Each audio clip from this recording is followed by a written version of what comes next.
Para entender o impacto das recentes manifestações pelo país, nós conversamos com o professor da Unesp em Bauru, Max Vicente. Professor, no último domingo nós tivemos a manifestação a favor do governo de Jair Bolsonaro e ele classificou o ato como sendo livre e espontâneo e tentou se manter o mais longe possível desses atos das manifestações para não associar o ato com o governo dele. Queria que o senhor fizesse a avaliação de como aconteceram e de como foram esses atos. Bom, inicialmente eu creio que é bom lembrar que no dia 15 nós tivemos uma manifestação muito forte, muito significativa, contrário àquilo que seria a proposta educacional com recortes de verbas por parte do governo Jair Bolsonaro, o que provocou um estremecimento nas bases que apoiavam a atual presidente. Ora, diante disso, como uma forma de contestar e de mostrar que também tinha força, ocorreram essas manifestações. No entanto, o que nós verificamos é que, em termos numéricos, essas manifestações a favor de Bolsonaro foram muito significativamente inferiores àquelas do dia 15. Falar que foram algo espontâneo não soa muito bem em termos do que é ciência política, porque para você movimentar a sociedade, alguém tem que tomar a liderança, não é?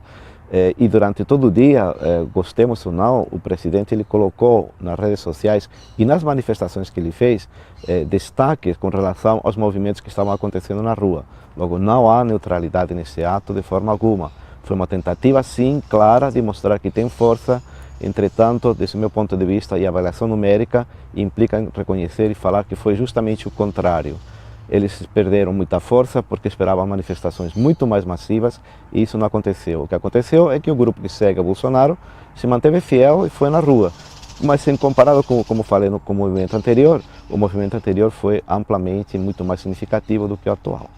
Nesses 5 meses de governo, um dos principais problemas de Jair Bolsonaro é a articulação, é a troca de conversas, é falar a mesma língua do Congresso. Para muitos, a manifestação de ontem foi um recado direto aos senadores e deputados de que a população está com o presidente e eles estão meio que formando uma barreira, impedindo o país de seguir em frente, de crescer. Já para outros, eles entendem que essa manifestação de ontem, esse jogo de forças, pode azedar de vez essa relação entre o executivo e o legislativo.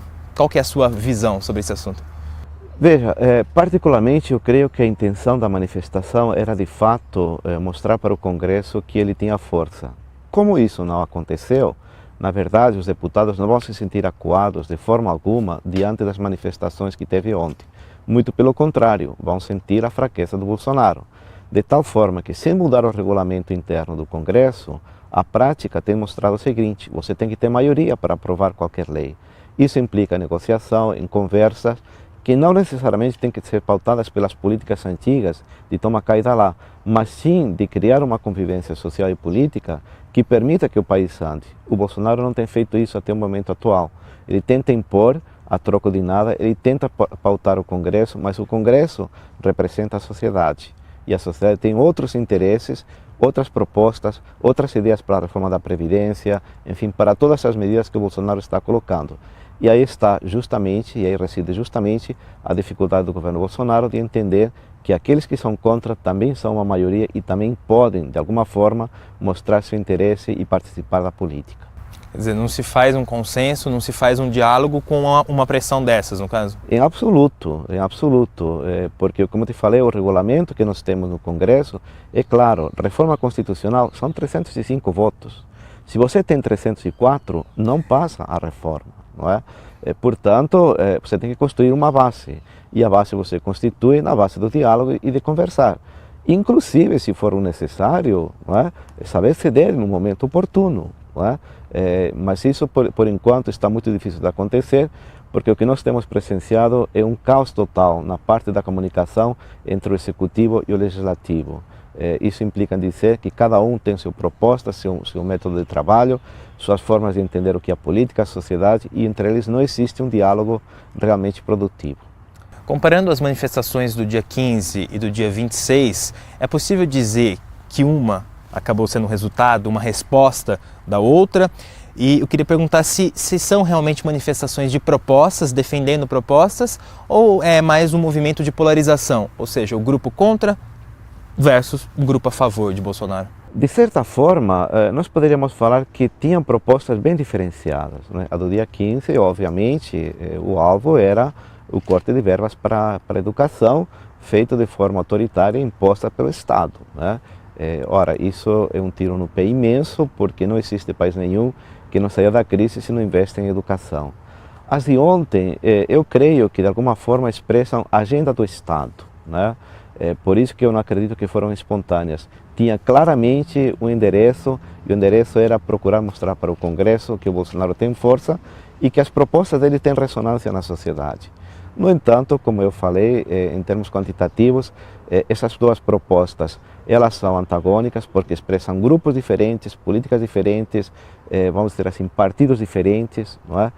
E evidentemente o grupo de oposição, particularmente, creio que sai muito mais fortalecido, as propostas deles são muito mais fortes do que aquelas defendidas pelo Bolsonaro. Entre as pautas da manifestação deste domingo, havia algumas medidas consideradas radicais, até por movimentos de direita, caso do MBL e também do movimento Vem Pra Rua, que era o fechamento do Congresso e o fechamento do Supremo. Depois o foco acabou se virando para a reforma da Previdência, a aprovação do pacote anticrime, né, do ministro Sérgio Moro.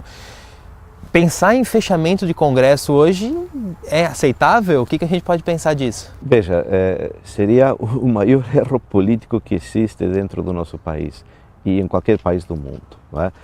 Pensa internacionalmente, que país manteria relações comerciais diplomáticas com um país que fecha o Congresso, não é? Nós estamos tendo aí um caso muito próximo nosso, que é o caso da Venezuela, que o Congresso funciona e mesmo assim há retaliações por tudo quanto é lado. Ora, isso seria um retrocesso incalculável. Particularmente penso que seria voltar à época da colônia, não é?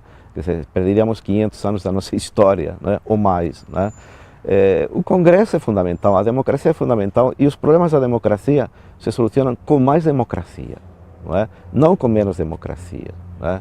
Então, essas propostas podem sim significar inclusive um enfraquecimento daquilo que seria a perspectiva dos grupos que se manifestaram a favor do Bolsonaro, porque muitos dos que apoiaram o Bolsonaro, como você muito bem colocou, não foram no movimento justamente para não serem identificados com esse tipo de proposta radical, né? O que já mostra uma divisão profunda entre aqueles que apoiam o governo Bolsonaro. Por último, nessa semana estão marcadas novas manifestações, provavelmente contra os cortes na educação. Eu queria entender se realmente esse movimento, essas manifestações devem crescer, se esses grupos vão se organizar de uma maneira melhor. O que vai ser disso? Veja, eu assim, a princípio não sou contra as manifestações, acho muito pelo contrário, estava na hora das pessoas saírem na rua, né? Por outro lado, eu creio que é muito rápido a reação daqueles que se manifestaram contra as manifestações de ontem, já de organizar uma outra o dia 30. Eu particularmente esperaria para ver qual que é o comportamento do Congresso, ou seja, como que vai andando a reforma da Previdência e outras reformas que estão em andamento. Em função disso, sim, talvez poderia colocar uma manifestação, mas uma atrás da outra, evidentemente isso provoca um desgaste significativo, né? Porque nem sempre todo mundo pode, no mês, duas vezes, ir na rua, não é? Então, por uma questão estratégica, eu esperaria um pouco para ver o resultado, avaliar o que aconteceu ontem, assim como deve ser avaliado o que aconteceu dia 15, que ainda não foi feita essa avaliação de forma correta, não é? E em função disso, sim, eu partiria para outra manifestação. No entanto, como eu te falei, eu creio que sair na rua sempre é muito bom, né? Porque mostra a opinião das pessoas. Estava na hora das pessoas se engajarem um pouco mais nas questões políticas. Professor Max, muito obrigado pela participação aqui no Nesp Notícias e por nos ajudar a entender, a decifrar esse complexo e movimentado jogo da política brasileira. É um prazer imenso, sempre que precisar, estamos disponíveis. Muito obrigado.